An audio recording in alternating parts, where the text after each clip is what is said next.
I mentioned that John Szoka was going to be here today. John called me 2 days ago and said that he just left the doctor's office and he got COVID.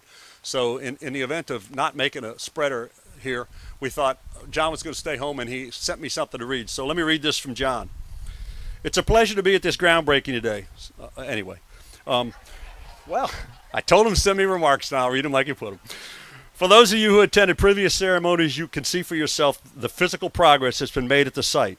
What is not readily visible is the progress that's been made in collecting stories of people who lived through the American Civil War, and more importantly, the stories who struggled through the period of Reconstruction. The stories of whites and blacks, landed and landless, rich and poor, slaves and free, men and women, all the people who claim North Carolina as home. These stories are important because they humanize the history of North Carolina during one of the most difficult periods in our country's history. While it has been repeatedly explained to the public, it bears repeating one last time. The vision of the History Center is not to be a repository for guns and flags and maps of that time, nor is it to glorify any of the various motives that some claimed as justification for slavery or rebellion. This addition to the North Carolina State Museum system has a mission of educating all who visit it.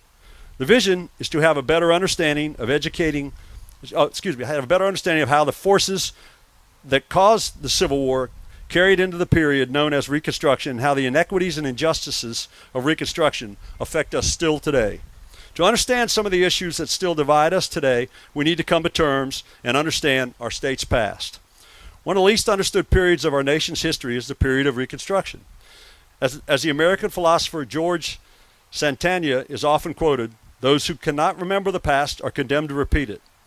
I hope and pray that every person who walks through the doors of this History Center, and that every person who is instructed by the lesson plans developed by the History Center, and that every person who learned from the collected stories of North Carolinians in this History Center will learn from the past and in the present, be a more tolerant, forgiving, and just person.